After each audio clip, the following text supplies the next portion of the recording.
네, 안녕하세요. 예비고3 국어단과 창열쌤입니다. 오늘 배울 작품은 정철의 삼위인곡이라는 작품이에요. 그래서 우리가 삼위인곡, 송미인곡, 관동별곡 고등학교 1학년 때 배운 학교도 있고 고등학교 2학년 때 배운 학교도 있는데 작년 수능 바로 최근에 봤던 수능 보시면 실제로 기출이 됐던 작품이고 지금 현재 평가원이나 이제 모의고사를 출제하는 기관에서 우리가 익숙하게 알고 있는 작품 하나와 낯선 작품을 복합적으로 출제를 해요. 그래서 작년에 나왔기 때문에 당연히 올해는 나올 가능성이 없지만 중요한 작품이기도 하고 모의고사에 아예 배제되는 법은 없기 때문에 우리도 가볍게 깊게 보지 않을 겁니다. 굉장히 빠르고 가볍게 진행하면서 살펴보도록 할게요. 일단 작품 제목 먼저 보시면 삼위인곡이라고 나와 있는데 가운데 나와 있는 이 미인이라고 하는 것은 말 그대로 아름다운 사람이에요. 아름다운 사람. 결국 여기서 말하는 아름다운 사람이라고 하는 건 임금을 의미할 거고, 이 작품은 임금에 대한 사모의 정, 즉 애정이라고 하는 감정을 남녀 간에 빗대어서 표현하는 작품이 삼위인곡이라고 보시면 될 것 같습니다. 그래서 우리가 배우게 될 송미인곡이라고 하는 작품과 삼위인곡이라고 하는 작품은 어차피 뒤에 개강 가면 나오겠지만 우리나라의 대표적인 충신, 연주, 지사라고 하는 성격을 가지고 있는 가사라고 보시면 돼요. 충신, 연주, 지사라고 하는 건 충성스러운 신하가 임금을 그리워하면서 부르는 노래를 충신, 연주, 지사라고 설명을 합니다. 우리 평상시에 했던 것처럼 똑같이 뒤에 나와 있는 개관을 먼저 보고 작품의 본문을 보도록 할게요. 이 작품은 가사다, 서정 가사다, 양반 가사다. 그래서 갈래상의 특징은 별게 없고요. 바로 주제를 먼저 보시면 이 작품의 주제는 임을 향한 화자의 변함없는 사랑이다. 그래서 사자성어로 얘를 연군지정이라고 설명을 하고요. 특징 1번, 임에 대한 화자의 그리움과 사랑이라고 하는 감정을 과장된 표현을 바탕으로 드러내고 있대요. 그럼 과장법이 쓰였다라고도 할 수가 있겠죠. 또 2번, 서사분사 결사로 구성되어 있다라고 나오는데 이것은 가사라고 하는 갈래가 가지고 있는 일반적인 구성이기 때문에 삼위인곡에만 적용되는 것은 아니야. 우리가 평상시에 봤던 거라서 낯설진 않으실 거고, 그 중에 본사라고 하는 구성 단계에서는 계절의 흐름에 따라 시상이 전개된다라고 나오니까 시간의 흐름대로 전개된다라고 보셔도 될 거고요. 또 다른 말로 어떻게 설명하시는 분도 계시냐면 계절의 흐름 또는 계절의 변화에 따라 화자의 마음, 같은 말, 정서를 표현한다라고 말해도 맞는 문장입니다. 결국 계절의 변화가 이 작품에서 가장 중요한 작품이 된다.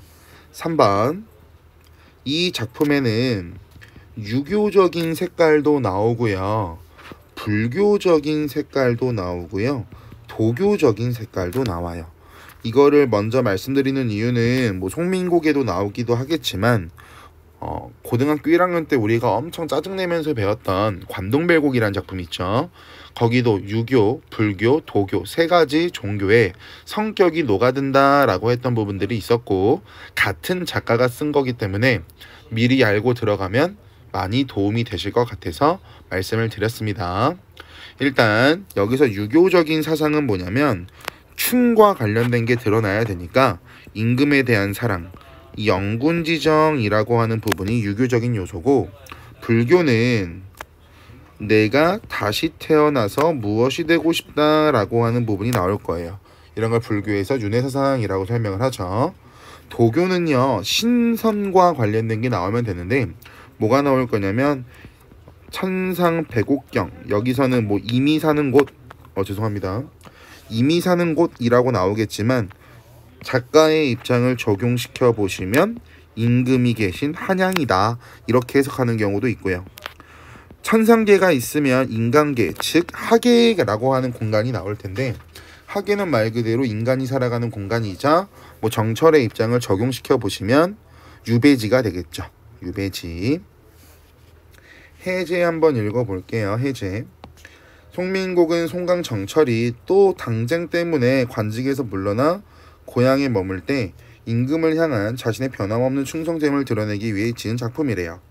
표면적인 화자를 임을 그리워하는 여인으로 설정함으로써, 그럼 여기선 우리가 여인으로 화자를 설정한 이유에 대해서 알고 있어야 돼. 이것도 마찬가지 송민곡에 나오지만 제가 별도로 송민곡에서는 화자가 왜 여인으로 설정되었는지는 따로 말씀드리지 않을 겁니다. 여기서 한 번만 말씀드릴 거니까 정확히 잡고 계시면 돼요. 여기서 여인의 목소리를 가지고 온 이유는 결국 감정 표현에 있어서 남자보다 여성의 목소리로 전달하는 게 공감을 얻기가 좋았을 거고, 임금을 걱정하는 신하의 목소리를 표현하는 데 있어서도 결국 자신의 정서, 감정을 표현하는 게 포커스이기 때문에 여인의 목소리를 바탕으로 활용하고 있다라고 해석하시면 좋으실 것 같아요. 이어서 볼게요. 근데 옆에 게 더 중요해. 여인으로 설정해서 자신의 뜻을 우회적으로 드러내고 있다. 즉, 내 목소리를 바탕으로 다이렉트로 말하면 직접적으로 설명하는 거겠지만, 우회적이라고 말하는 건 여인의 목소리를 통해 표현한다 라고 해석할 수가 있어서 이런 것을 간접적으로 전달한다, 우회적으로 전달한다 라고 설명을 한다고요. 뭐 보기로 작품 보기라고 나와 있는 거 보면, 삼인국은 궁궐을 떠난 신하가 임금을 그리워하는 내용을 담은 작품으로 남성 작가가 여성 화자를 자신의 분신으로 내세우면서 시상을 전개하고 있대요. 그럼 결국 남성 작가가 자기의 목소리로 그대로 이야기를 전달하는 것이 아니라 여성 화자를 자신의 분신으로 내세웠기 때문에 자신의 뜻을 우회적으로 전달한다고요. 근데 우회적이라고 하는 말은 간접적이다라고 하는 말과 동일하다라고 했죠. 작품 본문 갈게요. 작년에 배웠던 거고 작년 수능에 나왔던 거라서 아까도 말씀드렸던 것처럼 올해는 뭐 수특이나 모의고사에 잠깐 정도 나올 거로 판단되고 그 이상으로는 아닐 것 같으니 가볍게 들어가겠습니다. 이 몸 삼기실제, 즉 이 몸을 만드실 때라고 하는 구절인데, 여기서 말하는 이 몸이라고 하는 건 이 작품의 시적 화자가 되겠죠. 얘는 성별은 여자일 거고요. 제 님을 조차 삼기시니, 여기서 말하는 이 님이라고 하는 게 화자가 바라보고 있는 시적 대상이 생길 거야. 즉 내가 태어날 때 님을 따라서 생겼으니, 만드시니 또는 태어나니 라고 해석하시면 되고, 만약에 화자를 여자라고 보지 않고 화자가 정철이다 라고 해석을 한다면 여기서 시적 대상은 당시 임금인 선조가 됩니다. 가끔씩 보기로 선조와 관련된 이야기 주고 적용하는 문제가 나올 수도 있으니까 배경 지식으로 알고 계시면 좋을 것 같아요. 이어서 갈게요. 한생연분이며, 즉 한평생 인연이며 라고 하는 구절이 되는데, 여기서 말하는 한생연분이라고 하는 건 오늘날에 우리가 자주 사용하는 천생연분이라고 하는 말과 동일한 의미를 가지고 있을 거고, 여기서 말하는 천생연분이라고 하는 것은 글쓴이의 운명론적 인생관이다 라고 할 수가 있겠죠. 운명론적 인생관. 이어서 볼게요. 한평생 살아갈 인연이 하늘 모를 일이던가. 하늘이 어찌 모를 일이겠는가. 하늘은 다 알고 있을 거야. 이런 게 되겠죠. 이어서 볼게. 나 하나 젊어있고 라고 나오죠. 이 앞에 가로 한번 열겠습니다. 나 하나 젊어있고, 이건 화자죠. 내가 젊어있고 님 하나 날 계시니, 임은 오직 나를 사랑하시니 라고 나와 있습니다. 여기까지 가로 닫아 볼까요? 이거는 현재가 아니라 결국 과거 시절이 될 거야. 즉 임과 함께했던 행복했던 시절, 이 마음 이 사랑, 즉 과거 시절에 나의 마음과 나의 사랑을 견줄 때 전혀 없다. 비교하여 견줄 바가 전혀 없구나 가 되겠죠. 이어서 가겠습니다. 평생에 원하건대, 즉 내가 평생 동안 원하는 것은 함께 살자 하였더니 임과 한평생 함께 살고자 하는 건데 또는 함께 살고자 하였는데, 이어서 볼게요. 늙어서야 무슨 일로, 늙어서 무슨 일로 외워두고 임을 따로 두고 그리워하게 되었는가. 결국 이별했기 때문에 대상이 내 옆에 존재하지 않고 부재하기 때문에 그리움이라고 하는 감정을 느낄 수밖에 없겠죠.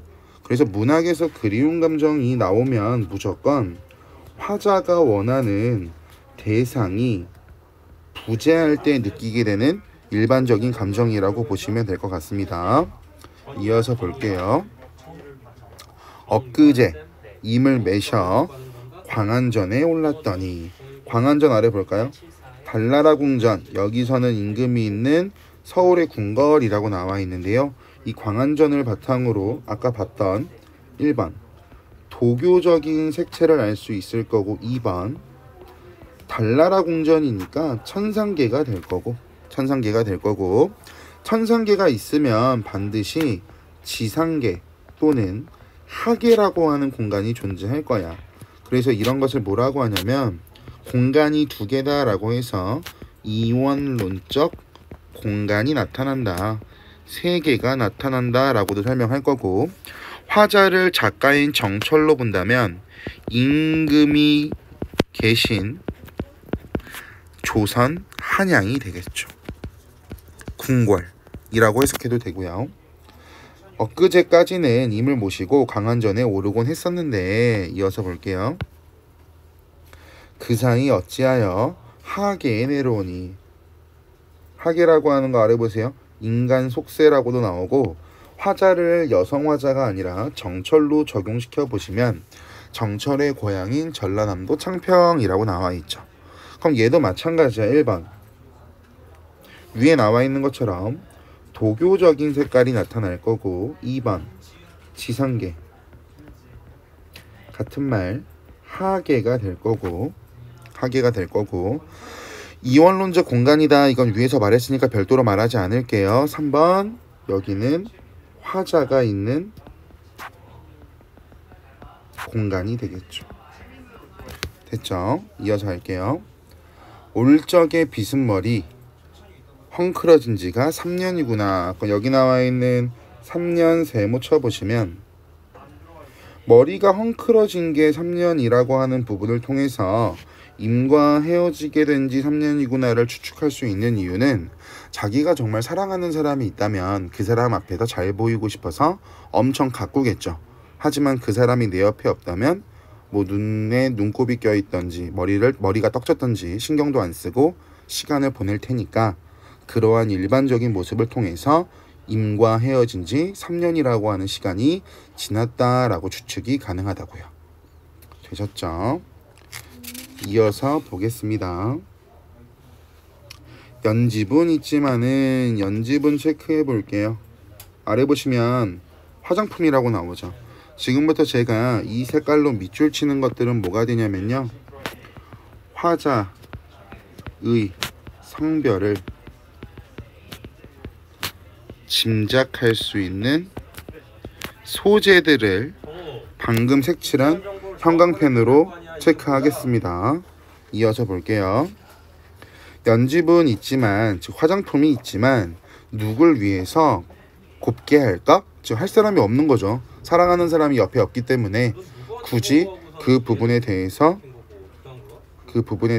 신경 쓸 필요가 없겠죠. 가겠습니다. 마음에 맺힌 시름, 마음에 맺힌 근심이 겹겹이 쌓여 있어. 짓나니 한숨이요. 짓는 것은 한숨이요. 떨어지는 것이 눈물이다. 대꾸법이요. 대꾸법. 또 갈게. 인생은 유한한데, 즉 인생은 끝이 있는데 근심은 끝도 없다. 대꾸법도 나오고 대조법도 나오겠죠. 인생은 유한한데 시름이 끝이 없다 라고 보시면 되겠죠. 이어서 가겠습니다. 4번 무심한 세월은 무르는 듯 하는 거야 라고 나오죠. 여기 가로 한번 쳐볼게요. 나갈 때는 죄송합니다. 무심한 세월은 물 흐르는 듯 하는 거야 라고 나와 있는 부분 보시면 결국 지금은 화자가 임금과 떨어져 있는 시간이 3년이 지났죠. 그럼 결국 여기서 말하고 싶은 건 임금과 함께하지 못한 채 덧없이 흘러가는 세월에 대한 협의했냐고. 안타까움이 드러나는 부분이라고 보시면 될 것 같습니다. 즉 여기서 말하는 인과 이별하고 보내는 욕심 없는 세월이 물 흐르는 것처럼 지나간다라고 하는 건 임금과 함께하지 못한 시간이 덧없이, 즉 그냥 물 흐르듯 계속 흘러가고 있는 것에 대한 화자의 안타까움이 드러나고 있는 구절. 이어서 보겠습니다. 염량이, 여기서 말하는 염량이라고 하는 건 더위와 서늘함이라고 보시면 돼요. 근데 더위라고 하는 건 일반적으로 여름이 될 거고 서늘하다라고 하는 건 가을이나 겨울이 되겠죠. 그럼 그걸 적용시켜 보시면 봄이나 여름을 나타내는 더위와 가을이나 겨울을 말하는 서늘함이 때를 알아서 가는 듯 고쳐오니, 지나갔다가 다시 오니, 결국 이 부분은 시간의 흐름이 나타난다라고 설명할 수가 있겠죠. 이어서 보겠습니다. 듣거니 보거니, 즉 듣거나 보거나 느낄 일도 하도 할시야. 하는 중에 복받칠 일도 많기도 많구나. 그럼 여기 마지막에 느낄 일도 하도 할시야라고 하는 이 부분은 본사의 내용을 미리 암시하는 부분이다 라고 보시면 되고요. 결국 화자가 흐느낄 일이 무엇인지에 대해 본사에서 서술이 될 거예요. 그래서 지금까지 서사 부분을 봤다면 앞으로 전개될 본사의 이야기를 흐느낄 일이라고 하는 단서를 바탕으로 우리에게 암시하고 있다라고 보시면 될 것 같습니다. 이어서 볼게요.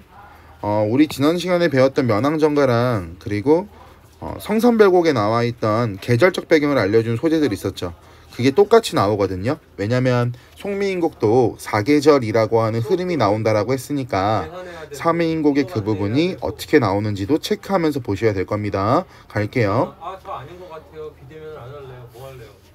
동풍이 건뜻 불어 적설을 헤쳐내니. 잘 봐. 동풍이라고 하는 건 동쪽에서 부는 바람인데요. 일반적으로 동풍이라고 하는 건 겨울을 지나서 봄이 시작되는 것을 알리는 단서 중에 하나로 활용이 돼요. 그래서 지금 노란 색깔로 밑줄 친 부분 있죠? 계절이 지나 봄이 시작된다는 걸 알리는 동풍, 동쪽에 부는 바람이 건듯, 잠깐 또는 문득 불어서 쌓인 눈을 헤쳐내니, 이 부분을 통해서 계절적 배경이 봄이라고 우리가 알 수 있겠죠. 이어서 가겠습니다. 창밖에 심은 매화. 자주 나오는 핵심 키워드 나오죠. 매화. 창밖에 심은 매화가 두세 가지가 피어 있구나. 우리 지난 시간에 배웠고 매화라고 하는 소재는 고전 작품에서 굉장히 많이 나온다라고 했잖아요. 여기 나오는 매화는 마찬가지 삼인곡에서도 지조와 절개를 상징할 거야. 지조와 절개를 상징할 거야. 그리고 여기서 뭐 충절 또는 뭐 충성을 상징한다 라고 봐도 되고요. 결국 여기서 말하는 이 매화라고 하는 것은 화자가 임에게 변함없는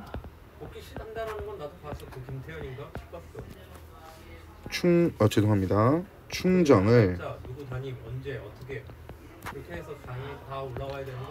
표현하기 위한 소체가 여기서도 마찬가지 사용되고 있다라고 보시면 돼요.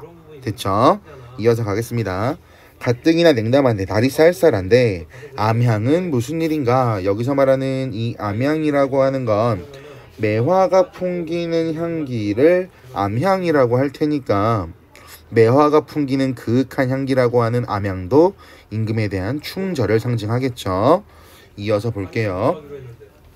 황혼의 다리조차, 즉 저녁 무렵의 다리조차와 라고 나와 있는데 이 달이라고 하는 건 하늘에 떠 있잖아, 얘들아. 그럼 무조건 고전 작품에서 하늘에 떠 있는 이 달이라고 하는 건 임이나 또는 임금을 상징하는 게 달이 될 겁니다. 이어서 볼게요. 달이 쫓아와 베갯맛, 즉 내 베갯머리에 비치니, 화자의 입장에선 달을 임금이라고 생각한다면 자기랑 같이 있는 것처럼도 느껴지겠죠. 그렇기 때문에 아래 보세요. 흐느끼는 듯하고 반기는 듯도 하니 임이신가 아니신가. 이 달이 임인가 아닌가. 너무 임에 대한 그리움이 지긋하다 보니, 지대하다 보니 하늘에 떠있는 달도 내 베갯머리에 같이 비추져 있고 나랑 함께하는 것처럼 생각이 되니, 아, 저 달은 내가 사랑하는 임인가 아닌가 라고 하면서 반가움을 드러내고 있다라고 볼 수도 있겠죠. 이어서 보겠습니다. 저 매화 꺾어내요. 여기서 말하는 이 매화라고 하는 건 아까 위에서 봤잖아, 얘들아. 다른 색깔로 칠할게. 이 매화라고 하는 게 지조절개 충절이다. 화자가 임에게 변함없는 충정을 표현하기 위한 소재다라고 말씀을 드렸죠. 그럼 결국 이거를 깔끔하게 추가로 정리하면 임을 향한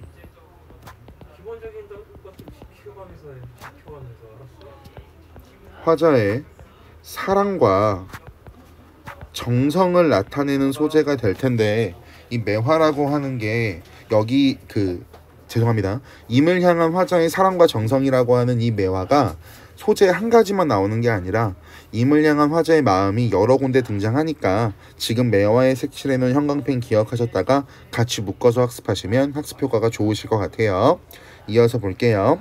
저 매화를 꺾어내어 임 계신 곳에 보내고 싶구나. 그럼 여기서는 지금 위에 나와 있는 매화가 마치 화자의 대리인 역할을 한다라고도 생각할 수가 있겠죠. 이어서 볼게요. 이미 너를 보고, 그럼 여기서 말하는 너는요, 매화를 꺾어서 보내고 싶다라고 말했기 때문에 위에 나와 있는 매화를 사람을 나타내는 인칭대명사 너를 썼기 때문에 여기에는 우리가 알고 있는 것처럼 의인법이 적용되었구나 라고 생각을 할 수가 있겠죠. 이미 너를 보고 어떻다 여기실고. 이어서 볼게요. 꽃 지고 새임나니. 녹음이 깔렸는데 지난 시간에 배웠던 거 생각해봐, 얘들아. 녹음이라고 하는 건 나무가 만드는 푸른 그늘이라고 했죠. 그럼 푸른 그늘이라고 하는 건 이파리가 많아야 된다라고 했으니 일반적으로 고전에서는 언제라고 말씀을 드렸었냐면 계절적 배경을 여름이라고 말씀을 드렸죠. 여름. 이어서 볼게요. 나위 적막하고, 즉 얇은 비단으로 만든 휘장 안은 쓸쓸하고. 그럼 결국 나 혼자 있기 때문에 시끌벅적함이 없겠죠. 이어서 볼게요. 수막의, 여기도 수막은 수놓은 장막은 텅 비어있다. 왜? 아무도 없으니까. 이어서 볼게요. 부용을 걷어놓고 연꽃 무늬를 수놓은 비단 휘장을 걷어놓고 공작을 수놓은 병풍을 둘러보니까 라고 나와 있는데, 넘어가기 전에 얘들아, 가로를 제가 빼먹었네. 미안해. 가로 한번 여기 쳐볼게, 얘들아. 여기부터 있잖아, 얘들아. 나위 이 부분 있지. 여기를 가로를 열어놨는데 여기는 뒤에 가면 필기할 거니까 미리 필기를 하고 가자. 지금부터 가로 열려있는 이 부분은 임과 이별하고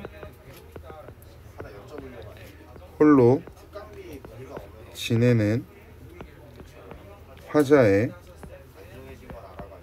외로움을 표현하고 있는 부분을 가로쳐서 구분해 드릴 거고, 뒤에서 이어서 보겠습니다.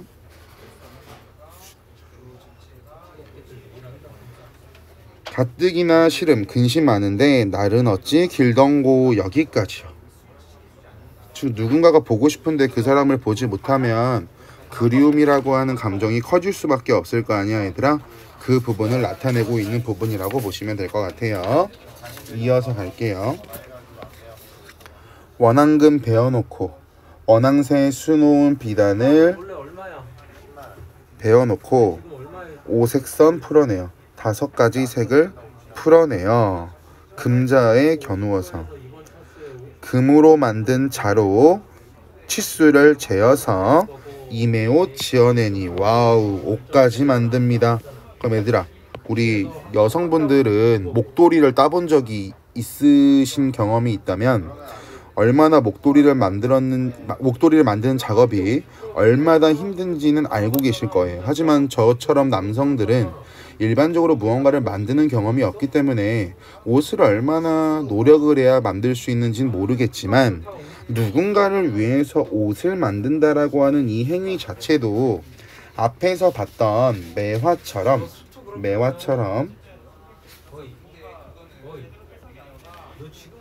임에 대한 화자의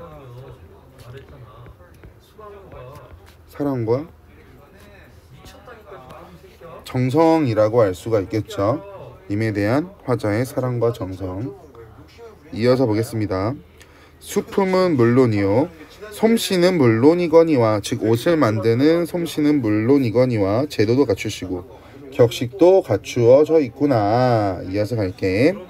산호수 지게 위에 산호로 만든 지게 위에 백옥함으로 담아놓고, 백옥으로 만든 함을 올려 그 안에 옷을 담아놓고라고 나와 있는데, 이 부분을 가지고 지게와 임의 옷을 담는 공간을 보다 아름답게 표현했다라고 해서 미화법을 적용시킨 부분이야 라고 해석하는 부분도 계세요. 그래서 이건 알고 계시면 좋아요. 임에게 보내려고 임 계신데 바라보니, 이어서 가겠습니다. 산인가 구름인가, 산세모 구름세모, 험하기도 험하구나. 일반적으로 고전에서 누군가가 부재한 상황에서 그리움을 느낄 때 산, 구름, 바다처럼 가로막는 것들은 전부 다 장애물이라고 보시면 되고, 이런 것들은 간신이라고 보시면 돼요. 결국 화자와 임 사이를 가로막는 장애물 이라고 보시면 됩니다. 이어서 갈게요. 천리만리 길을, 천만리나 되는 먼 길을 이라고 나와 있는데, 천리만리 길이라고 하는 건 결국 화자와 임과의 거리감이라고 보시면 돼요. 화자와 임과의 거리감. 가거든 열어두고, 즉 임께서 그 택배가 도착한다라고 보시면 돼요. 그 백옥함이 가거든 임께서 백옥함을 열어놓고 나인가 반기실까? 라고 말하고 있는 부분이 되겠죠. 이어서 보겠습니다. 여기까지가 여름이요. 여름. 하룻밤 서리 가운데 기러기 우러낼째 라고 나와 있는데, 우리 앞에서 봤던 거야 얘들아. 서리 기운에 기러기가 나오면 계절적 배경 언제다? 가을이다. 우리 이거 지난 시간에 배웠던 거라서 기억하고 계시면 여러 군데 적용할 수 있다라고 제가 말씀드렸죠. 이어서 갈게요. 위로. 높은 누각에 혼자 올라가 수정염을 거드니, 수정으로 만든 발을 거드니라고 나와 있는데, 수정으로 만든 발이라고 하는 건 중국집 같은 데 가면 앞에 구슬로 쳐져 있는 게 있다라고 했잖아 얘들아. 그런 걸 발이라고 한다라고 했죠. 그래서 수정으로 만든 발을 거드니, 동산에 달이 나고, 그 하늘에 떠 있는 이 달은요 임금을 상징할 거고, 하늘에 떠 있으니까 또 북극에 별이 배니, 여기 나와 있는 이 별이라고 하는 것도 하늘에 떠 있으니까 임금이 되겠죠. 이어서 가겠습니다. 임이신가 반기니, 즉 하늘에 떠 있는 모든 것들은 일반적으로 임과 임금을 상징하니까 화자의 입장에선 임이신가 해서 달과 별을 반기니까 너무 반가워서 눈물이 저절로 난다. 이어서 볼게요. 청광이라고 나와 있는데요. 이 청광이라고 하는 것도 마찬가지 매화와 임의 옷처럼 체크해 보시면 맑은 달빛이라고 나와 있는데, 여기 나와 있는 청광도 아까 위에서 봤던 것처럼 어디 나와 있죠? 너무 위에 올라가 있네요. 그럼 구두로 말씀드릴게요. 임에 대한 화자의 사랑과 정성이라고 보시면 돼요. 맑은 달빛이라고 하는 것도 임의 앞길을 비춰주는 개념이기 때문에 임에 대한 화자의 정성과 사랑이라고 보시면 될 것 같습니다. 이어서 볼게요. 청광을 쥐어내요. 즉 집어내요. 봉황로에 붙이고죠. 그럼 이 봉황로라고 하는 공간은 아래 보세요. 임 계신 궁궐이라고 나오죠. 그래서 임이 계신 공간이라고만 알고 계시면 될 것 같아요. 누 위에, 즉 봉황루라고 하는 누각 위에 걸어놓고 팔황 온 세상을 다 비추어서 심상궁곡 한낱같이 만드소서. 깊은 산 궁벽한 골짜기까지도 한낱같이, 즉 대낮처럼 밝게 만들어 주세요가 되겠죠. 얘들아, 이거 세 줄 있잖아. 총 3행이죠. 별표시 5개 박으시고 적어 놓으세요. 관동별곡과 연계. 관동별곡에도 똑같은 구절이 나오고 작년 3인곡 기출됐으니까 이 부분에 대한 부연 설명은 관동별곡 할 때 추가로 말씀을 드릴게요. 근데 간략히만 말하면 뭐냐면 임금님이 맑은 달빛을 가져가셔서 누각 위에 걸어놓고 온 세상을 비추면서 만백성의 앞길을 밝게 만들어주세요 라고 하는 구절이에요. 즉 임금이 나라에 정치하는 데 있어서 즉 선정을 기원하는 구절이다 라고 보시면 돼요. 적어드릴게요. 말씀드린 김에 선정을 기원한다 라고 보시면 돼요. 여기서 말하는 선정이라고 하는 건 좋은 정치라고 해석하시면 되고요. 이어서 갈게요. 건곤 갑니다. 건곤이 얼어붙어 백설이 한빛일 때, 얘들아 대놓고 나오죠. 백설 흰눈. 계절적 배경은 언제야? 그러면 당연히 겨울이 되겠죠. 사람은 물론이고 날새, 나는 새도 그쳐있구나. 자취를 감추었구나. 소상남반도, 소상강 남쪽처럼 따뜻한 이곳도 라고 나와 있는데, 그러면 소상남반이라고 하는 건 누가 있는 곳이냐면 얘들아 화자가 처한 공간이라고 보시면 돼요. 아까 임금은 어디 있었어 얘들아? 위에 나오면 봉황루에 있었죠. 하지만 지금 화자는 소상강 남쪽이라고 하는 전남쪽에 있기 때문에 화자가 처한 공간인 소상남반과 임금이 있는 아까 위에서 봤던 봉황루 구분해서 알고 계셔야 되고요. 제가 중간에 좀 빼먹었는데 사람은 물론이고 나는 새도 그쳐있다라고 하는 건 코로나 때문에 밤 9시 이후에 사람들이 돌아다니지 않는 환경처럼 굉장히 고요하면서도 적막하고 쓸쓸한 배경 또는 쓸쓸한 분위기를 조성한다 라고 보시면 되겠죠. 이어서 보겠습니다. 옥루고처야 임금이 계신 북쪽의 궁궐이야 라고 나오는데, 여기 나와 있는 그런 옥루고처라고 하는 건 소상남반이 화자가 처한 공간이면 이 옥루고처는 임금이 머물러 계신 공간이 되겠죠. 더욱일러 무엇하리, 즉 일반적으로 얘들아 제가 그림을 잘 못 그리지만 우리나라 한반도 이렇게 그리면 추위가 북쪽에서부터 이렇게 밀려오기 때문에 여기는 엄청 춥잖아. 그죠? 하지만 뭐 대표적으로 남쪽으로 내려가면 내려갈수록 상대적으로 따뜻하죠. 그럼 똑같은 개념이야. 지금 화자는 어디 있냐면 여기가 화자가 있는 공간이야. 빨간 색깔. 근데 여기도 따뜻할 것 같았는데 굉장히 추워. 화자의 입장에서. 그럼 화자가 생각하기에 내가 있는 공간도 이렇게 추운데 여기가 한양이라고 가정한다면 임금이 있는 옥루고처의 추위는 여기보다 더 심할 거야 라고 말하는 부분이 되겠죠. 그랬더니 이제 걱정이 되겠죠. 임금의 추위가. 양춘 마찬가지 또 무언가를 보낼 건가 봐. 양춘 따뜻한 봄볕을 부채로 붙여내듯 일으켜서 임 계신데 쐬게 하고 싶다. 즉 양춘이라고 하는 게 따뜻한 봄볕이라고 말을 했으니까 따뜻한 봄볕을 임 계신데 붙이면 임금의 추위가 조금 괜찮겠죠. 초가처마라고 나와 있는 게 갈게요.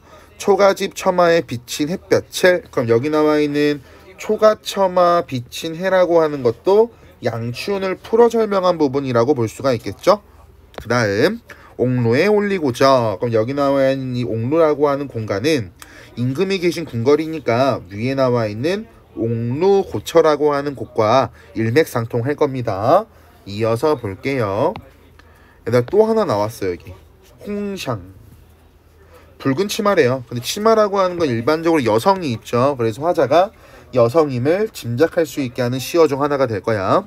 붉은 치마를 여며 입고 푸른 소매를 밤쯤 걷은 채 해 저문 대나무에 삼각도 하도 알샤.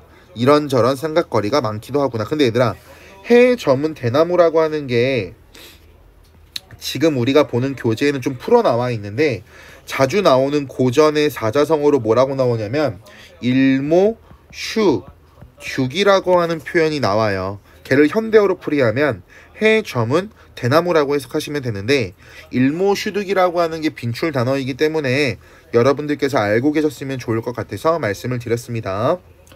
짧은 해가 쉬지고 이내 져서 긴 밤을 꼿꼿이 앉아. 그럼 이 긴 밤이라고 하는 건 화자의 외로움이라고 하는 감정과 그리움이라고 하는 감정이 극대화되는 시간이다 라고 할 수가 있겠죠. 이어서 갈게요. 청등 푸른 등불을 곁에 두고 공후라고 하는 건 공무도화가 기억나시죠? 공무도화가 어떤 여자가 미친 사람이라고 표현하는 자기 남편이 강을 건너려고 하니까 가지 마세요, 나를 두고 가지 마세요 했다가 남자가 여자 말 안 들으면은 사고가 난다고 했던 것처럼 결국 죽음을 당하죠. 그때 나왔던 공우라고 하는 악기가 지금 보고 있는 3위 인곡에도 한 번 더 나왔다라고 보시면 돼요. 이어서 다시 갈게요. 푸른 등불 걸어둔 옆에 공우라고 하는 현악기를 놓아두고 꿈에나 임을 보려 턱을 받치고 기대니. 그건 잘 봐. 꿈에나 임을 보려 턱을 받치고 기댄다라고 하는 건 꿈속에서라도 만나고 싶다니까 지금 화자는 임에 대한 간절한 그리움을 느끼고 있다라고 설명할 수가 있겠죠. 앙금도 차도 찰샤. 즉 원앙새를 쉬놓은 이불도 차기도 차구나. 왜? 우리도 밖에 외출하고 있다가 밤늦게 딱 집에 들어가 침대에 가면 침대 이불이 좀 차갑잖아요. 온기가 없잖아요. 그런 모습과 동일하다고 보시면 될 것 같아요. 이 밤은 언제 살고 이 밤은 언제 지날까? 이어서 갈게요. 해석의 틀 잠깐 보실까요? 해석의 틀 잠깐 보시면 임에 대한 사랑이나 임금에 대한 충성심을 드러내는 작품은 자꾸 무언가를 보내고 싶대요. 그 대표적으로 봄에는 매화, 여름은 옷, 가을은 청광, 겨울은 양춘. 이거는 3인곡에 해당하는 거고 결국 이 모든 소재들은 임에 대한 또는 임금에 대한 화자의 사랑 또는 충성을 상징한다라고 볼 수 있으니까 알고 계시면 좋을 것 같아요. 이어서 가겠습니다. 하루도 12때, 한 달도 30날. 숫자를 통해서 그리움의 깊이를 표현하고 있는 부분이 되겠죠. 할게. 적은다. 잠깐 동안 생각 마라. 생각을 말고 이 시름을 잊자 하니. 잊으려고 하지만 근데 여기서 말하는 이 시름이라고 하는 건 누군가를 보고 싶은데 보지 못해서 걸리는 상사병과 같은 시름이 되겠죠. 누군가에 대한 간절한 그리움이라고도 설명할 수 있고요. 마음에 맺혀있어 골슈에 깨쳐시니. 마음에 맺혀있어 뼛속까지 사무쳤으니. 그 다음 보세요. 편작은 아래 뜻 보시면 중국 전국시대의 명이래요. 조선으로 따지면 허준이 되겠죠. 허준처럼 명이. 편작이 열이 오나. 즉 얘를 더 쉬운 말로 바꿔볼까요? 훌륭한 의사라고 해석하세요. 간단하게. 훌륭한 의사가 많이 오더라도 이 병을 어떻게 고치겠는가? 결국 고칠 수 없어 라고 하는 부분이 될 거고, 여기에 사용된 설명 방법, 표현 방법들이 좀 많아요. 첫 번째 1번 실제로 조선이 아니죠. 실제로 중국 전국시대의 명의들이 많이 온 건 아니기 때문에 특정 상황을 가정하고 있다라고 해서 가정법이 쓰였다라고도 할 수 있을 거고, 야, 그래도 아무리 아프다고 하더라도 명의 10명 정도면 조금은 고칠 수도 있겠죠. 하지만 사실보다 부풀려 표현했다라고 해서 얘를 과장법이 사용되었다라고 보시는 분도 계시고, 의문형을 사용했지만 질문을 하는 것이 아니라 고칠 수 없다라고 한 답이 정해져 있기 때문에 답정너라고 설명하는 서리법도 여기에 녹아져 있다라고 볼 수가 있겠죠. 결국 이 세 가지 표현 방법을 사용해서 무엇을 표현하고 싶은 거냐면 화자의 시름과 한을 표현하는 구절이 되겠죠. 이어서 볼게요. 얘들아, 이거 배웠던 건데 어와라고 하는 게 자주 나온다라고 했고 감탄사라고 했죠. 그건 당연히 감탄사가 나왔으니까 무슨 법이야 얘들아? 영탄법이 사용되었다라고 볼 수가 있겠죠. 어와 또는 내병이야 이임의 탓이로다. 상사병처럼 나는 이미 내 눈앞에 와야만 이 병이 치유될 거야, 고칠 수 있을 거야 라고 말하는 부분. 그 다음에 자주 나오는 중요한 구절이 하나가 나와요. 빨간색으로 형광펜 칠해볼게요. 갑니다. 차라리 쉬어져, 차라리 죽어서 범나비 되오리라. 차라리 죽어서 범나비가 되고 싶대요. 이게 아까 제가 도입부에서 말했던 뭐냐면 불교에서 말하는 윤회사상이 되겠죠. 불교에서 말하는 윤회사상. 차라리 죽어서 호랑나비가 되고 싶다. 그럼 결국 호랑나비가 돼서 무엇을 하려고 호랑나비가 되고 싶다라고 말하는지가 중요하겠죠. 그거는 아래에 먼저 볼게요. 현대풀이래. 본문 먼저 볼게요. 꽃나무 가지마다 호랑나비가 되면, 즉 범나비가 되면 꽃나무 가지마다 간대족족 앉았다가 가는 곳마다 앉았다가 향 묻은 날개로 꽃 위에 가면 나비 날개에 그 꽃 향기가 묻을 거 아니야? 그럼 내 날개에 향기가 묻으면 그 향을 임의 옷에 올무리라. 임의 옷에 옮기고 싶다. 이 세 줄 3행 묶어보실까요?